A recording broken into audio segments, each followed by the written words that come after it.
ನಮಸ್ಕಾರ ಎಲ್ರಿಗೂ, ಚಾನಲ್ಗೆ ಸ್ವಾಗತ. ಸ್ನೇಹಿತರೆ, ಇವತ್ತಿನ ವಿಡಿಯೋದಲ್ಲಿ ವೈಕುಂಠ ಏಕಾದಶಿಯ ಪೂರ್ಣ ಮಾಹಿತಿಯನ್ನು ನಿಮ್ಮ ಜೊತೆ ಹಂಚ್ಕೊಳ್ಳಿಕ್ಕೆ ವಿಡಿಯೋ ಮಾಡ್ತಾ ಇದ್ದೀನಿ.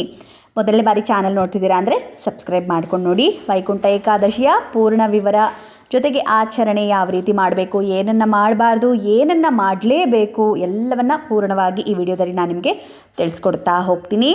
ವಿಡಿಯೋ ಕೊನೆವರೆಗೂ ನೋಡಿ, ಮಧ್ಯದಲ್ಲಿ ನೋಡಿ ನಿಲ್ಲಿಸಿ ಪ್ರಶ್ನೆಗಳನ್ನು ಮಾಡಬೇಡಿ. ಈ ಏಕಾದಶಿಯನ್ನು ವಿಶೇಷವಾಗಿ ವೈಕುಂಠ ಏಕಾದಶಿ ಅಂತ ಕರಿತೀವಿ, ಮುಕ್ಕೋಟಿ ಏಕಾದಶಿ ಅಂತ ಕೂಡ ಕರೀತಾರೆ, ಜೊತೆಗೆ ಮೋಕ್ಷದ ಏಕಾದಶಿ ಅಂತ ಹೇಳಿ ಕರಿತೀವಿ. ವೈಕುಂಠ ಏಕಾದಶಿ ಅಂತ ಹೇಳಿ ಯಾಕೆ ಕರಿತೀವಿ ಅಂತ ಹೇಳಿದ್ರೆ, ಭಗವಂತ ಮಹಾವಿಷ್ಣು ವೈಕುಂಠದಿಂದ ಭೂಮಿಗೆ ಬಂದು ಭಕ್ತರ ಪೂಜೆಯನ್ನು ಸ್ವೀಕಾರ ಮಾಡ್ತಾನೆ ಅಂತ ಕೂಡ ಹೇಳ್ತಾರೆ. ಜೊತೆಗೆ ವೈಕುಂಠದ ಉತ್ತರ ದ್ವಾರದ ಮೂಲಕ ಭಗವಂತ ಪೂಜೆ ಸ್ವೀಕಾರ ಮಾಡೋದ್ರಿಂದ ಇದನ್ನು ವೈಕುಂಠ ಏಕಾದಶಿ ಅಂತ ಕರೀತಾರೆ ಅಂತ ಹೇಳುತ್ತಾರೆ. ಇನ್ನು ಮುಕ್ಕೋಟಿ ಏಕಾದಶಿ ಅಂತ ಯಾಕೆ ಕರೀತಾರೆ ಅಂತ ಹೇಳಿದ್ರೆ, ಈ ಏಕಾದಶಿ ಒಂದನ್ನು ನಾವು ಆಚರಣೆ ಮಾಡೋದ್ರಿಂದ ಮುಕ್ಕೋಟಿ ಅಂದರೆ 3 ಕೋಟಿ ಏಕಾದಶಿಗಳನ್ನು ಆಚರಣೆ ಮಾಡಿದಂತಹ ಫಲ ನಮಗೆ ಸಿಗತ್ತೆ ಅಂತ ಹೇಳ್ತೀವಿ. ನೀವು ವರ್ಷದ 23 ಏಕಾದಶಿ ಆಚರಣೆ ಮಾಡದೇ ಇದ್ರೂ ಪರವಾಗಿಲ್ಲ, ಇದು ಒಂದು ಏಕಾದಶಿ ನಿಮ್ಮ ಎಲ್ಲ ಏಕಾದಶಿಯ ಪೂರ್ಣ ಫಲವನ್ನು ತಂದು ಕೊಡುತ್ತೆ ಅಂತ ಹೇಳುತ್ತೆ. ಹಾಗಾಗಿ ಇದನ್ನು ಮುಕ್ಕೋಟಿ ಏಕಾದಶಿ ಅಂತ ಕೂಡ ಕರೀತಾರೆ. ಇನ್ನು ಮೋಕ್ಷದ ಏಕಾದಶಿ ಅಂತ ಹೇಳಿ ಯಾಕೆ ಕರೀತಾರೆ ಅಂದರೆ, ಭಗವಂತ ನಾವು ಮಾಡಿರುವಂತಹ ಪಾಪ ಕರ್ಮಗಳನ್ನೆಲ್ಲ ತಾನು ನಾಶವನ್ನು ಮಾಡಿ ನಮಗೆ ಪುಣ್ಯವನ್ನು ಪ್ರಾಪ್ತಿ ಮಾಡ್ತಾನೆ. ನಮ್ಮ ಒಂದು ಜೀವನದಲ್ಲಿ ನಾವು ಏನೇನೋ ತಪ್ಪುಗಳನ್ನು ಮಾಡಿರ್ತೀರಿ, ಎಷ್ಟೋ ಕಷ್ಟಗಳನ್ನು ಅನುಭವಿಸ್ತಾ ಇರ್ತೀವಿ ಆ ಕರ್ಮ ಫಲಗಳಿಂದ ಅಂತ ಹೇಳಬಹುದು. ಅದನ್ನೆಲ್ಲ ಈ ಒಂದು ಏಕಾದಶಿ ಆಚರಣೆಯಿಂದ ದೂರ ಮಾಡಿ ನಮಗೆ ಮೋಕ್ಷವನ್ನು ಪ್ರಾಪ್ತಿ ಮಾಡ್ತಾನೆ, ಜೊತೆಗೆ ನಮಗೆ ಪುಣ್ಯ ಫಲವನ್ನು ಕೊಡ್ತಾನೆ ಅನ್ನುವಂಥದ್ದು, ಪುಣ್ಯ ಫಲವನ್ನು ನಾವು ಸಂಪಾದನೆ ಮಾಡ್ತೀವಿ ಅನ್ನುವಂಥದ್ದು ಮೋಕ್ಷದ ಏಕಾದಶಿಯ ಮತ್ತೊಂದು ವೈಶಿಷ್ಟ್ಯ. ಸೊ ಈ ಒಂದು ಏಕಾದಶಿಯನ್ನು ಯಾವತ್ತು ಆಚರಣೆ ಮಾಡಬೇಕು ಅನ್ನೋದೇ ಈ ಬಾರಿಯ ಒಂದು ಕನ್ಫ್ಯೂಷನ್ ಅಂತ ಹೇಳಬಹುದು. ಯಾತಕ್ಕೆ ಈ ಬಾರಿ ಕನ್ಫ್ಯೂಸ್ ಆಗಿದೆ ನಮಗೆ ಏಕಾದಶಿ ಆಚರಣೆ ಮಾಡಲಿಕ್ಕೆ? ಪ್ರತಿ ಬಾರಿ ಆರಾಮಾಗಿ ಆಚರಣೆ ಮಾಡ್ತಾ ಇದ್ರಿ, ಈ ಸತಿ ಯಾಕೆ ನಿಮಗೆ ಕನ್ಫ್ಯೂಸ್ ಆಗಿದೆ ಅಂದರೆ, ಈ ಬಾರಿ ಶುಕ್ರವಾರನೇ ಏಕಾದಶಿ ತಿಥಿ ಇದೆ, ಶನಿವಾರ ಕೂಡ ಏಕಾದಶಿ ತಿಥಿ ಇದೆ. ತುಂಬ ಜನಕ್ಕೆ ಇದೇ ಡೌಟು, ಶುಕ್ರವಾರ ಮಾಡಬೇಕಾ ಶನಿವಾರ ಮಾಡಬೇಕಾ ಅಂತ ಹೇಳಿ. ಸೊ ಹಾಗಾಗಿ ಈ ಬಾರಿ ಯಾವ ದಿನ ಮಾಡೋದು ಅನ್ನೋದೇ ನಿಮ್ಮೆಲ್ರಿಗೂ ಡೌಟ್ ಆಗಿರೋ ಕಾರಣ ಈ ವಿಡಿಯೋದಲ್ಲಿ ಮೊದಲನೇದಾಗಿ ಆ ಡೌಟನ್ನು ನಾನು ಕ್ಲಿಯರ್ ಮಾಡಿಬಿಡ್ತೀನಿ. ಮೊದಲನೇದಾಗಿ ನಮಗೆ ಶುಕ್ರವಾರ ಏಕಾದಶಿ ಪ್ರಾಪ್ತಿ ಆಗ್ತಾ ಇರೋದು ಬೆಳಗ್ಗೆ 8 ಗಂಟೆ 17 ನಿಮಿಷಕ್ಕೆ. ಅಂದರೆ ಶುಕ್ರವಾರ ಬೆಳಗ್ಗೆ ನಮಗೆ ಏಕಾದಶಿ ಪ್ರಾಪ್ತವಾಗ್ತಾ ಇರುವಂಥದ್ದು ಬೆಳಗ್ಗೆ 8 ಗಂಟೆ 17 ನಿಮಿಷಕ್ಕೆ ನಮಗೆ ಶುಕ್ರವಾರ ಏಕಾದಶಿ ಪ್ರಾಪ್ತವಾಗ್ತಾ ಇದೆ. ಇನ್ನು ಶನಿವಾರ ನಮಗೆ ಬೆಳಗ್ಗೆ 7 ಗಂಟೆ 11 ನಿಮಿಷಕ್ಕೆ, ಅಂದರೆ 7 ಗಂಟೆ 11 ನಿಮಿಷದವರೆಗೆ ಮಾತ್ರ ನಮಗೆ ಏಕಾದಶಿ ತಿಥಿ ಇರುವಂಥದ್ದು. ತದನಂತರ ನಮಗೆ ದ್ವಾದಶಿ ಪ್ರಾರಂಭ ಆಗಿಬಿಡತ್ತೆ ಅನ್ನುವಂಥದ್ದು ವೈಶಿಷ್ಟ್ಯ. ಹಾಗಾಗಿ ತುಂಬ ಜನ ಏನು ಮಾಡ್ತಾ ಇದ್ದಾರೆ ಅಂದರೆ, ಇಲ್ಲಿ ಕನ್ಫ್ಯೂಸ್ ಆಗ್ತಾ ಇದ್ದಾರೆ, ನಾವು ಏಕಾದಶಿ ಶುಕ್ರವಾರ ಮಾಡಬೇಕಾ ಶನಿವಾರ ಮಾಡಬೇಕಾ ಅಂತ. ಆದರೆ ಶುಕ್ರವಾರ ನಮಗೆ ಏಕಾದಶಿ ತಿಥಿ ಇದ್ದರೂ ಕೂಡ ನಮಗೆ ಉದಯ ಕಾಲದಲ್ಲಿ, ಅಂದರೆ ಸೂರ್ಯೋದಯದ ಕಾಲದಲ್ಲಿ ನಮಗೆ ಏಕಾದಶಿ ತಿಥಿ ಇರೋದಿಲ್ಲ, ದಶಮಿ ಇರುತ್ತೆ. ದಶಮಿ ಇರುವಂಥ ಕಾರಣ ನಮಗೆ ಶುಕ್ರವಾರ ಏಕಾದಶಿ ಮಾಡಲಿಕ್ಕೆ ಬರೋದಿಲ್ಲ. ಏಕಾದಶಿ ತಿಥಿ ನಮಗೆ ಸೂರ್ಯೋದಯದ ಸಮಯದಲ್ಲಿ ಇದ್ದಾಗ ಮಾತ್ರ ಆ ದಿನವನ್ನು ನಾವು ಏಕಾದಶಿ ಅಂಥೇಳಿ ಪರಿಗಣನೆಯನ್ನು ಮಾಡ್ತೀವಿ. ಹಾಗಾಗಿ ನಾವು ಶುಕ್ರವಾರ ಏಕಾದಶಿ ತಿಥಿ ಇದ್ದರೂ ಕೂಡ ಶನಿವಾರ ನಾವು ಏಕಾದಶಿಯನ್ನು ಆಚರಣೆ ಮಾಡ್ತಾ ಇದ್ದೀವಿ. ನೀವೀಗ ಕೇಳ್ಬೋದು, ಮೇಡಮ್ 7-11 ಮಾತ್ರ ಇರುತ್ತೆ ಅಂತ ಹೇಳಿದ್ರಿ, ಅದಾದಮೇಲೆ ದ್ವಾದಶಿ ಬಂದುಬಿಡತ್ತೆ ಅಂತ ಹೇಳಿದ್ರಿ, ದ್ವಾದಶಿ ಇದ್ದರೂ ಏಕಾದಶಿ ಆಚರಣೆ ಮಾಡಬಹುದಾ ಅಂಥೇಳಿ. ನಾವು ಒಂದು ದಿನ ಅಂತ ತಗೊಂಡಾಗ ನಮಗೆ ಉದಯ ತಿಥಿಯಲ್ಲಿ ಯಾವುದು, ಅಂದರೆ ಉದಯ ಕಾಲದಲ್ಲಿ ಯಾವ ತಿಥಿ ಇರುತ್ತೆ ಅದು ನಮಗೆ ಪೂರ್ಣ ದಿನ ಗಣನೆಗೆ ತೆಗೆದುಕೊಳ್ತೀವಿ. ಸೊ ಹಾಗಾಗಿ ನಮಗೆ ಉದಯ ಕಾಲದಲ್ಲಿ ಏಕಾದಶಿ ಇರೋದ್ರಿಂದ ಆ ದಿನ ಪೂರ್ಣವಾಗಿ ನಾವು ಏಕಾದಶಿ ಅಂತ ಹೇಳೇ ತಗೊಳ್ತೀವಿ. ದ್ವಾದಶಿಯನ್ನು ನಾವು ಮಾರನೇ ದಿನ ತಗೊಳ್ತೀವಿ, ಅಂದರೆ ಭಾನುವಾರ ಬೆಳಗ್ಗೆ 6:24 ಮಾತ್ರ ನಮಗೆ ದ್ವಾದಶಿ ಇರೋದ್ರಿಂದ ನೀವು ದ್ವಾದಶಿಯ ಅಡುಗೆ ನೈವೇದ್ಯ ಎಲ್ಲವನ್ನು ನೀವು 6:24 ಒಳಗಡೆನೆ ನೀವು ಭಗವಂತನಿಗೆ ಮಾಡಿಬಿಡಬೇಕು. ಸೊ ಪಾರಣೆಯನ್ನು ಭಾನುವಾರ ಬೆಳಗ್ಗೆ 6:24 ಒಳಗಡೆನೆ ನೀವು ಮುಗಿಸ್ಕೊಳ್ಬೇಕು ಅಂತ ಹೇಳಿ. ಹಾಗಿದ್ರೆ ಈ ಬಾರಿಯ ಏಕಾದಶಿ ಗೊತ್ತಾಯ್ತಲ್ಲ. 23ನೇ ತಾರೀಕು ಶನಿವಾರ, ಭರಣಿ ನಕ್ಷತ್ರ, ಶಿವಯೋಗ, ಭದ್ರಕರಣದಲ್ಲಿ ನಾವು ಆಚರಣೆಯನ್ನು ಮಾಡ್ತಾ ಇದ್ದೇವೆ. ಬಹಳ ವಿಶೇಷವಾದಂಥ ಒಂದು ನಕ್ಷತ್ರ, ಭರಣಿ ನಕ್ಷತ್ರದಲ್ಲಿ ಈ ಬಾರಿ ನಾವು ಆಚರಣೆ ಮಾಡ್ತಾ ಇದ್ದೇವೆ ವೈಕುಂಠ ಏಕಾದಶಿಯನ್ನು. ಈಗ ನಿಮಗೆ ಈ ಡೌಟು ಕ್ಲಿಯರ್ ಆಯಿತು ಅಂತ ಹೇಳಿ ಅಂದ್ಕೊಳ್ತೀನಿ. ಹಾಗಿದ್ರೆ ಏಕಾದಶಿ ದಿನ ನಾವು ಏನು ಮಾಡಬೇಕು, ಏನಕ್ಕೆ ಅಷ್ಟೊಂದು ಮಹತ್ವ ಏಕಾದಶಿಗೆ ಅಂತ ಹೇಳಿ ನೀವು ಕೇಳೋದಾದರೆ, ವೈಕುಂಠ ಏಕಾದಶಿಯಲ್ಲಿ ಉತ್ತರ ದ್ವಾರದ ಮೂಲಕ ನಾವು ಭಗವಂತನ ದರ್ಶನವನ್ನು ಮಾಡುವಂಥದ್ದು ಬಹಳ ವಿಶೇಷ ಅಂತ ಹೇಳ್ತೀವಿ. ಅಂದರೆ ಆ ಒಂದು ಉತ್ತರ ದ್ವಾರವನ್ನು ವೈಕುಂಠ ದ್ವಾರ ಅಂತ ಹೇಳಿ ಕೂಡ ಹೇಳ್ತೀವಿ. ಆ ವೈಕುಂಠ ದ್ವಾರವನ್ನು ಪ್ರವೇಶ ಮಾಡಿ ನಾವು ಭಗವಂತನನ್ನು ದರ್ಶನ ಮಾಡಿದ್ರೆ ನಮ್ಮ ಸಕಲ ಪಾಪಗಳು ಕೂಡ ನಿವಾರಣೆ ಆಗುತ್ತೆ ಅಂತ ಹೇಳ್ತೀವಿ. ಅದೇ ರೀತಿ ಉಪವಾಸ, ನಿರ್ಜಲ ಉಪವಾಸವನ್ನು ಮಾಡುವಂಥದ್ದು ಕೂಡ ಬಹಳ ವೈಶಿಷ್ಟ್ಯ. ಏಕಾದಶಿ ಅಂದ ತಕ್ಷಣ ನಾವು ಏಕಾದಶಿ ಒಂದು ದಿನ ನಾವು ಆಚರಣೆ ಮಾಡೋದಲ್ಲ, 3 ದಿನ ಬರುತ್ತೆ. ಅಂದರೆ ದಶಮಿ, ಏಕಾದಶಿ, ದ್ವಾದಶಿ. ದಶಮಿಯಲ್ಲಿ 2 ಹೊತ್ತು ಲಘು ಆಹಾರ ಇರುತ್ತೆ, 1 ಹೊತ್ತು ಘನ ಆಹಾರ ಇರುತ್ತೆ. ಏಕಾದಶಿಯಲ್ಲಿ ಪೂರ್ಣ ಉಪವಾಸ, ದ್ವಾದಶಿಯಲ್ಲಿ ಅಡಿಗೆ ನೈವೇದ್ಯವನ್ನು ಮಾಡಿ ನಾವು ಪಾರಣೆಯನ್ನು ಮಾಡ್ತೀವಿ. ಈ ರೀತಿ 3 ದಿನ ನಾವು ಆಚರಣೆಯನ್ನು ಮಾಡುವಂಥದ್ದು ಏಕಾದಶಿಯನ್ನು. ಏಕಾದಶಿಯಂದು ಯಾರು ಉಪವಾಸವನ್ನು ಮಾಡ್ತಾರೆ ಅವರ ಇಷ್ಟಾರ್ಥಗಳನ್ನು ಈಡೇರಿಸ್ತೀನಿ ಅಂತ ಹೇಳಿ ಭಗವಂತ ಏಕಾದಶಿಗೆ ಮಾತನ್ನು ಕೊಟ್ಟಿರುವಂತಹ ಕಾರಣ ಆ ದಿನ ನಾವು ನಿರ್ಜಲವಾಗಿ ಉಪವಾಸವನ್ನು ಮಾಡುವಂಥದ್ದು ನಮ್ಮ ಇಷ್ಟಾರ್ಥಗಳನ್ನು ಕೂಡ ನಾವು ಈಡೇರಿಸ್ಕೋಬಹುದು ಅಂತ ಹೇಳಿ.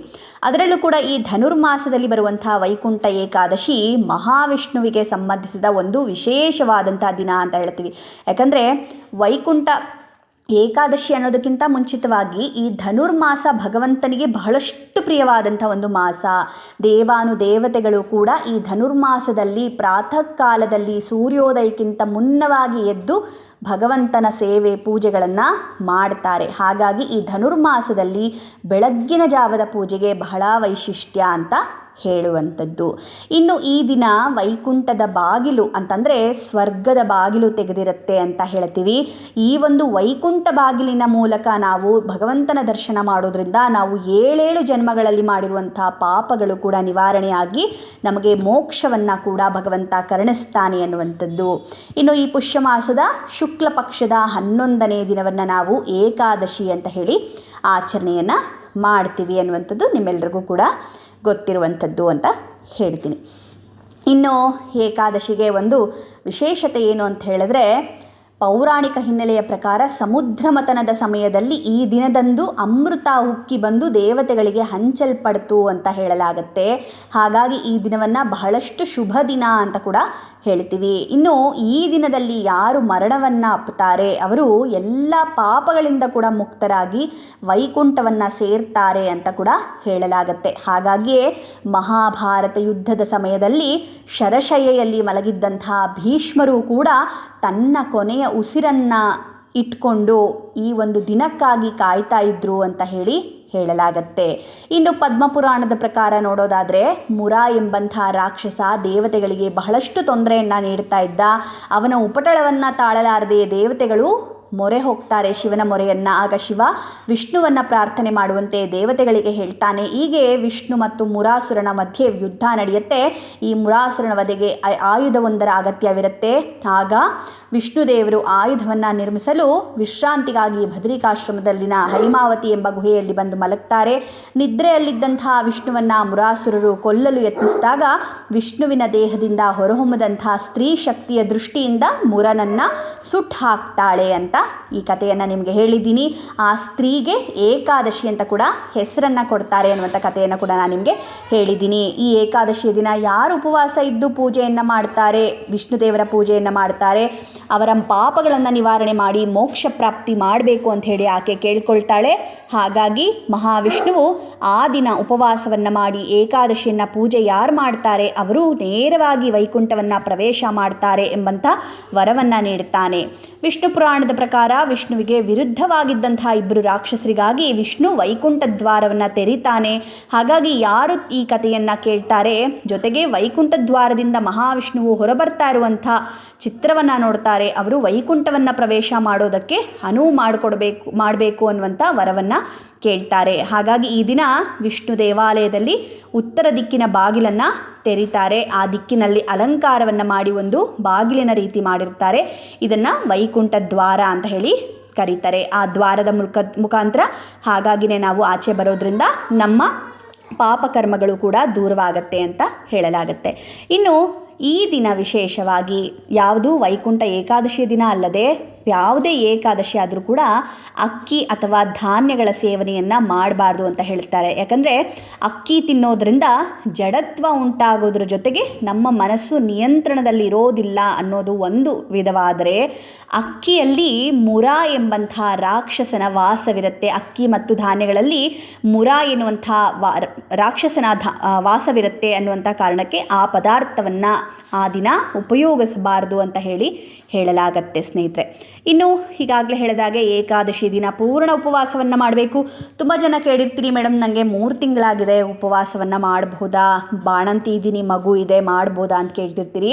ದಯವಿಟ್ಟು ಯಾರು ಬಾಣಂತಿಯರಿದ್ದೀರಿ, ಪ್ರೆಗ್ನೆನ್ಸಿಯಲ್ಲಿದ್ದೀರಿ ಅಥವಾ ನಿಮಗೆ ಹುಷಾರಿಲ್ಲದೆ ಟ್ಯಾಬ್ಲೆಟ್ಗಳನ್ನ ತೊಗೊಂಡಿರ್ತೀರಿ, ಪುಟ್ಟ ಮಕ್ಕಳಿರ್ತೀರಿ, ಅವರು ಉಪವಾಸವನ್ನು ಮಾಡೋದು ಬೇಕಿಲ್ಲ. ಭಗವಂತನ ನಾಮಸ್ಮರಣೆ ಮಾಡಿದ್ರೆ ಸಾಕು. ಇನ್ನು ಮಿಕ್ಕಿದವರು ಯಾರು ಶಕ್ತರಿರ್ತೀರಿ ಅವರು ಉಪವಾಸವನ್ನು ಮಾಡೋದು ತುಂಬ ಮುಖ್ಯ. ಉಪವಾಸವನ್ನು ಮಾಡಿದಾಗ ನಮ್ಮ ಎಷ್ಟೋ ಪಾಪಕರ್ಮಗಳನ್ನು ನಾವು ದೂರ ಮಾಡ್ಕೊಳ್ತೀವಿ ಅನ್ನುವಂಥದ್ದು ಬಹಳ ವಿಶೇಷತೆ ಸ್ನೇಹಿತರೆ. ಯಾಕಂದರೆ ನಮ್ಮ ಪೂರ್ವಜನ್ಮದ ಎಲ್ಲ ಏನಂತಾರೆ ಸುಕೃತಗಳು ಏನಿರ್ತವೆ ಅಂದರೆ ಆ ಜನ್ಮದಲ್ಲಿ ನಾವು ಏನೇ ಪಾಪಗಳು ಮಾಡಿದರೂ ಕೂಡ ಅದನ್ನು ನಾವು ಈ ಜನ್ಮದಲ್ಲಿ ಕಷ್ಟಗಳಾಗಿ ನಾವು ಅನುಭವಿಸ್ತಾ ಇರ್ತೀವಿ. ತುಂಬ ಕಷ್ಟ ಅನುಭವಿಸ್ತಾ ಇದ್ದೀವಿ ನಾವು, ಬಹಳ ಕಷ್ಟಗಳಿದ್ದಾವೆ ನಮಗೆ ಮೇಡಮ್ ಅನ್ನುವಂಥವ್ರು ಏಕಾದಶಿಗಳನ್ನು ಆಚರಣೆ ಮಾಡಿ ಅಂತ ಹೇಳ್ತೀನಿ. ಯಾಕಂದರೆ ಒಂದು ಏಕಾದಶಿಯನ್ನು ನೀವು ಆಚರಣೆ ಮಾಡಿದ್ರೆ 7 ಜನ್ಮದ ಪಾಪಕರ್ಮಗಳು ಕೂಡ ದೂರವಾಗುತ್ತೆ. ಆ ಪಾಪಗಳ ಬ್ಯಾಲೆನ್ಸ್ ಕಡಿಮೆ ಆಗ್ತಾ ಆಗ್ತಾ ಆಗ್ತಾ ನಿಮ್ಮ ಅಕೌಂಟಲ್ಲಿ ಪುಣ್ಯದ ಬ್ಯಾಲೆನ್ಸ್ ಜಾಸ್ತಿ ಆಗ್ತಾ ಇದ್ದ ಹಾಗೆ ನಿಮ್ಮ ಎಷ್ಟೋ ಕಷ್ಟಗಳು ಕೂಡ ದೂರವಾಗ್ತಾ ಹೋಗುತ್ತೆ ಹಾಗೇನೆ ಅಂತ ಹೇಳಿ. ಹಾಗಾಗಿ ಈ ಒಂದು ಏಕಾದಶಿಯಲ್ಲಿ ತಪ್ಪದೆ ಪ್ರತಿಯೊಬ್ಬರು ಉಪವಾಸವನ್ನು ಮಾಡಿ ಮುಖ್ಯವಾಗಿ ದೇವಸ್ಥಾನಗಳಿಗೆ ಹೋಗಿ ಉತ್ತರ ದ್ವಾರದ ಮೂಲಕ ಹೊರಗಡೆ ಬರುವಂಥದ್ದು, ಭಗವಂತನ ದರ್ಶನವನ್ನು ಮಾಡುವಂಥದ್ದು ಬಹಳಾನೇ ವಿಶೇಷ. ಈ ದಿನ ತಪ್ಪದೆ ಪ್ರತಿಯೊಬ್ಬರೂ ಕೂಡ ದೇವಸ್ಥಾನಗಳಿಗೆ ಹೋಗಿ ಉತ್ತರ ದ್ವಾರದ ಮೂಲಕ ಹೊರಗಡೆ ಬರಬೇಕು ಅಂತ ಹೇಳಿ ಭಗವಂತನ ದರ್ಶನವನ್ನು ಮಾಡಿಕೊಂಡು, ಇನ್ನು ಮನೆಯಲ್ಲಿ ಪೂಜೆಯನ್ನು ಮಾಡುವಾಗ ಸಂಕಲ್ಪ ಸಹಿತವಾಗಿ ಪೂಜೆ ಮಾಡುವಂಥದ್ದು ಬಹಳ ವಿಶೇಷ. ಸೊ ಹಾಗಾಗಿ ದ್ವಾದಶಿಯಲ್ಲಿ ವಿಶೇಷವಾಗಿ ಬೆಳಗ್ಗೆನೇ ನಿಮಗೆ ಹೇಳಿದ್ನಲ್ಲ, ಬೆಳಗ್ಗೆನೇ ದ್ವಾದಶಿ ಇರೋದ್ರಿಂದ ನಮಗೆ ದ್ವಾದಶಿ ತಿಥಿ ಇರೋದ್ರಿಂದ ಬೆಳಗ್ಗೆನೇ 6:24 ಒಳಗಡೆ ನೀವು ಅಡುಗೆ ನೈವೇದ್ಯ ಮಾಡಿ ಪಾರಣೆಯನ್ನು ಮಾಡ್ಕೊಳ್ಬಹುದು. ಈ ದ್ವಾದಶಿಯನ್ನು ನಾವು ಮುಕ್ಕೋಟಿ ದ್ವಾದಶಿ ಅಂತ ಕೂಡ ಕರಿತೀವಿ. ಅದಕ್ಕೆ ನಾನು ಮುಂದಿನ ವಿಡಿಯೋದಲ್ಲಿ ತಿಳಿಸ್ತೀನಿ. ಈ ವಿಡಿಯೋದಲ್ಲಿ ಸಂಕಲ್ಪ ಬೇಕಲ್ವಾ ಪೂಜೆ ಮಾಡಲಿಕ್ಕೆ, ಸಂಕಲ್ಪವನ್ನು ಹೇಳಿಬಿಡ್ತೀನಿ. ಸ್ತೋತ್ರವನ್ನು ಮುಂದಿನ ವಿಡಿಯೋದಲ್ಲಿ ನಾನು ನಿಮಗೆ ವಿಶೇಷವಾಗಿ ಸ್ತೋತ್ರವನ್ನು ಹಾಕ್ತೀನಿ ಸ್ನೇಹಿತರೆ. ಬನ್ನಿ ಸಂಕಲ್ಪವನ್ನು ಕೇಳಿಸ್ಕೊಳ್ಳಿ. ಸಂಕಲ್ಪಕ್ಕೆ ಒಂದು ಕೈಯಲ್ಲಿ ಅಕ್ಷತೆ, ಒಂದು ತುಳಸಿ ದಳವನ್ನು ಇಟ್ಕೊಳ್ಳಿ. ಈ ದಿನ ವಿಶೇಷವಾಗಿ ತುಳಸಿಯನ್ನು ಭಗವಂತನಿಗೆ ಅರ್ಪಣೆಯನ್ನು ಮಾಡುವಂಥದ್ದನ್ನು ಮರಿಬೇಡಿ ಸ್ನೇಹಿತರೆ. ಇನ್ನು ಸಂಕಲ್ಪ ವಿಶೇಷವಾದಂಥ ಒಂದು ಸಂಕಲ್ಪ, ಕೈಯಲ್ಲಿ ತುಳಸಿ ದಳ, ಅಕ್ಷತೆ 2 ಇಟ್ಕೊಳ್ಳಿ. ಶುಭೆ ಶೋಭನೆ ಮುಹೂರ್ತೆ ಆದ್ಯ ಬ್ರಹ್ಮಣ ದ್ವಿತೀಯ ಪ್ರಾರ್ಧೆ ಶ್ವೇತವರಾಹ ಕಲ್ಪೆ ವೈವತ್ಸ್ವತ ಮನ್ವಂತರೆ ಕಲಿಯುಗೆ ಪ್ರಥಮ ಪಾದೆ ಜಂಬೂದ್ವೀಪೆ ಭಾರತವರ್ಷೆ ಭರತಖಂಡೆ ದಂಡಕಾರಣ್ಯೆ ಗೋದಾವರ್ಯಾ ದಕ್ಷಿಣೇ ತೀರೆ ಶಾಲಿವಾಂಶಿಕೆ ಬೌದ್ಧಾವತಾರೆ ರಾಮಕ್ಷೇತ್ರೆ ಅಸ್ಮಿನ್ ವರ್ತಮಾನೆ ವ್ಯಾವಹಾರಿಕೆ ಚಂದ್ರಮಾನೇನ ಪ್ರಭವಾದಿಷಷ್ಟಿ ಸಂವತ್ಸರಾಣಾಂ ಮಧ್ಯೆ ಶ್ರೀ ಶೋಭಕೃತನಾಮ ಸಂವತ್ಸರೆ ದಕ್ಷಿಣಾಯನೆ ಪೌಷಮಾಸೆ ಶುಕ್ಲಪಕ್ಷೆ ಏಕಾದಶ್ಯಾಂ ತಿಥೌ ಮಂದವಾಸರಯುಕ್ತಾಯಾಂ ಶುಭವಾರ ಶುಭನಕ್ಷತ್ರ ಯುಕ್ತಾಯಾಂ ಮಮ ಉಪಾತ್ತ ಸಮಸ್ತ ದುರಿತಕ್ಷಯದ್ವಾರ ಶ್ರೀ ಪರಮೇಶ್ವರ ಪ್ರೀತ್ಯರ್ಥಂ ಅಸ್ಮಾಕಂ ಸಕುಟುಂಬಾನಾಂ ಕ್ಷೇಮ ಸ್ಥೈರ್ಯ ವಿಜಯ ಅಭಯ ಆನಂದ ಆಯುರಾರೋಗ್ಯ ಐಶ್ವರ್ಯ ಅಭಿವೃದ್ಧ್ಯರ್ಥಂ ಧರ್ಮಾರ್ಥ ಕಾಮ ಮೋಕ್ಷ ಚತುರ್ವಿಧ ಫಲ ಪುರುಷಾರ್ಥ ಸಿದ್ಧ್ಯರ್ಥಂ ಅಪಮೃತ್ಯು ಪೀಡಾ ಪರಿಹಾರದ್ವಾರ ದೀರ್ಘಾಯುಷ್ಯಾಭಿವೃದ್ಧ್ಯರ್ಥಂ ಅಚಂಚಲ ಭಕ್ತಿ ಸಿದ್ಧ್ಯರ್ಥಂ ಮೋಕ್ಷ ಸಾಮ್ರಾಜ್ಯ ಸಿದ್ಧ್ಯರ್ಥಂ ಸಕಲ ಸೌಭಾಗ್ಯ ಸಿದ್ಧ್ಯರ್ಥಂ ದೀರ್ಘ ಸೌಮಂಗಲ್ಯಾಭಿವೃದ್ಧ್ಯರ್ಥಂ ಸತ್ಸಂತಾನ ಸೌಭಾಗ್ಯ ಪ್ರಸಿದ್ಧ್ಯರ್ಥಂ ಸಮಸ್ತ ಸನ್ಮಂಗಲಾವಾಪ್ತ್ಯರ್ಥಂ ದೇವತಾಮುದ್ದಿಶ್ಯ ದೇವತಾ ಪ್ರೀತ್ಯರ್ಥಂ ಮಹಾಗಣಪತಿ ಆದಿತ್ಯಾದಿ ನವಗ್ರಹ ಸಹಿತ ಶ್ರೀ ಮಹಾಲಕ್ಷ್ಮೀ ಸಮೇತ ಶ್ರೀ ಮಹಾವಿಷ್ಣು ದೇವತಾ ಪ್ರೇರಣಾಯ ಶ್ರೀ ಮಹಾವಿಷ್ಣು ದೇವತಾ ಪ್ರೀತ್ಯರ್ಥಂ ಮಮ ಸಕಲ ಮನೋರಥ ಸಿದ್ಧ್ಯರ್ಥಂ ವೈಕುಂಠ ಏಕಾದಶಿ ನಿಮಿತ್ಯ ಷೋಡಶೋಪಚಾರ ಪೂಜನಂಚ ಕರಿಷ್ಯೆ ಅಂತ ಹೇಳಿ ಸಂಕಲ್ಪವನ್ನು ಮಾಡಿಕೊಳ್ಳಿ. ನಿಮ್ಮ ಸಕಲ ಅಭೀಷ್ಟಗಳು ಕೂಡ ಇದರಲ್ಲಿ ನೆರವೇರುವಂಥ ಒಂದು ಸಂಕಲ್ಪವನ್ನು ಹೇಳಿದ್ದೀನಿ ಸ್ನೇಹಿತರೆ. ದಯಮಾಡಿ ಈ ಸಂಕಲ್ಪವನ್ನು ಕೇಳಿಸ್ಕೊಂಡು ಅಕ್ಷತೆ ಮತ್ತು ತುಳಸಿಯನ್ನು ಒಂದು ಉದ್ದರಣೆ ನೀರು ಹಾಕ್ಕೊಂಡು ಕೆಳಗಡೆ ಬಿಟ್ಬಿಟ್ರೆ ಸಾಕು. ಆಗ ನೀವು ಒಂದು ಸ್ವಲ್ಪ ಪೂಜೆ ಎಲ್ಲ ಮುಗಿಸಿ ತೀರ್ಥವನ್ನು ತೆಗೆದುಕೊಂಡು ಭಗವಂತನಲ್ಲಿ ಸಂಕಲ್ಪವನ್ನು ಮಾಡಿಕೊಳ್ಳಿ. ಭಗವಂತ, ನನಗೆ ಈ ರೀತಿ ನಾನು ಈ ದಿನ ಉಪವಾಸವನ್ನು ಆಚರಣೆ ಮಾಡ್ತೀನಿ, ನನ್ನ ಇಂಥ ಮನೋ ಇಷ್ಟಾರ್ಥವನ್ನು ನೀನು ನೆರವೇರಿಸ್ಕೊಡ್ಬೇಕು ಅಂಥೇಳಿ ಭಗವಂತನಲ್ಲಿ ಕೋರಿಕೆಯನ್ನು ಇಟ್ಟು ಶ್ರದ್ಧಾಭಕ್ತಿಯಿಂದ ಆ ದಿನ ಪೂರ್ಣ ಉಪವಾಸ ಮಾಡಿ ಸ್ನೇಹಿತರೆ. ತುಂಬ ಜನ ಕೇಳ್ತಿರ್ತಾರೆ, ಮೇಡಮ್ ಉಪವಾಸ ಮಾಡ್ತಾ ಇದ್ದೆ, ದೇವಸ್ಥಾನದಲ್ಲಿ ಪ್ರಸಾದ ಕೊಟ್ಟರು ಅಂತ ತಿಂದುಬಿಟ್ಟೆ, ಇವರೇನೋ ಕೊಟ್ಟರು ಅಂತ ತಿಂದುಬಿಟ್ಟೆ. ಆ ಥರ ಎಲ್ಲ ಮೈ ಮರಿಬಾರ್ದು. ಉಪವಾಸವನ್ನು ಮಾಡ್ತಿದ್ದೀರಿ ಅಂದಾಗ ಜಾಗ್ರತೆಯಿಂದ ಇರಬೇಕು. ಯಾಕಂದರೆ ಉಪವಾಸವನ್ನು ಮುರಿಲಿಕ್ಕೋಸ್ಕರವಾಗಿಯೇ ಈ ರೀತಿಯ ತೊಂದರೆಗಳು ಬರ್ತಾ ಇರುತ್ತೆ ಮಧ್ಯ ಮಧ್ಯದಲ್ಲಿ. ಅದನ್ನೆಲ್ಲ ನೀವು ಜಾಗ್ರತೆಯಿಂದ ಎದುರಿಸ್ಕೊಂಡು ಉಪವಾಸವನ್ನು ಪೂರ್ಣ ಮಾಡಬೇಕು. ಮೈ ಮರೆತು ತಿಂದುಬಿಟ್ಟೆ ಕುಡಿದ್ಬಿಟ್ಟೆ ಅಂತ ಹೇಳಬಾರ್ದು ಸ್ನೇಹಿತರೆ. ನೀವು ಜಾಗ್ರತೆಯಿಂದ ಮನಸ್ಸಿನಲ್ಲಿ ನಾನಿವತ್ತು ಉಪವಾಸದಿಂದ ಇದ್ದೀನಿ, ಭಗವಂತನ ನಾಮಸ್ಮರಣೆಯಲ್ಲಿ ಇದ್ದೀನಿ ಅಂತ ಹೇಳಿ ನೆನಪಿನಲ್ಲಿಟ್ಕೊಳ್ಬೇಕು. ನೆನಪಿನಲ್ಲಿಟ್ಕೊಂಡು ಉಪವಾಸವನ್ನು ಆಚರಣೆಯನ್ನು ಮಾಡಿರಿ. ನೀವು ಅದು ತಿಂದಾದಮೇಲೆ ನನ್ನ ಬಳಿ ಕೇಳಿದ್ರೆ ಅಲ್ಲೇನು ನಿಮಗೆ ಪರಿಹಾರ ಸಿಗೋದಿಲ್ಲ ಅಲ್ವಾ. ತಪ್ಪು ಮಾಡಿದ ಮೇಲೆ ಪರಿಹಾರ ಪಡೆಯೋದಕ್ಕಿಂತ ತಪ್ಪು ಮಾಡದೇ ಇರೋ ಹಾಗೆ ಜಾಗ್ರತೆ ವಹಿಸೋದು ತುಂಬ ಮುಖ್ಯ ಅಂತ ಹೇಳಿ. ಇದು ಈ ಒಂದು ವೈಕುಂಠ ಏಕಾದಶಿಯ ವಿಶೇಷ ವಿಡಿಯೋ. ನಿಮಗೆ ಖಂಡಿತವಾಗ್ಲೂ ಅರ್ಥ ಆಗಿದೆ ನಾನು ಹೇಳಿದ್ದು ಅಂತ ಅಂದ್ಕೊಂಡಿದ್ದೀನಿ. ಇನ್ನೇನಾದರೂ ನಿಮಗೆ ಡೌಟ್ ಇದ್ದರೆ ಕಮೆಂಟಲ್ಲಿ ಕೇಳಿ. ಮುಂದಿನ ವಿಡಿಯೋದಲ್ಲಿ ವಿಶೇಷ ಸ್ತೋತ್ರದೊಂದಿಗೆ ಬರ್ತೀನಿ. ಮುಕ್ಕೋಟಿ ದ್ವಾದಶಿ ಮತ್ತು ಹನುಮದ್ ವ್ರತ ಬೇರೆ ಇದೆ. ಎಲ್ಲದರ ವಿಡಿಯೋ ನಿಮಗೆ 1 by 1 ಬರ್ತಾ ಹೋಗುತ್ತೆ. ನಮಸ್ಕಾರ. ಮುಂದಿನ ವಿಡಿಯೋದಲ್ಲಿ ಮತ್ತೆ ಸಿಗ್ತೀನಿ ಸ್ನೇಹಿತರೆ. ಹೋಗಿ ಬರ್ತೀನಿ.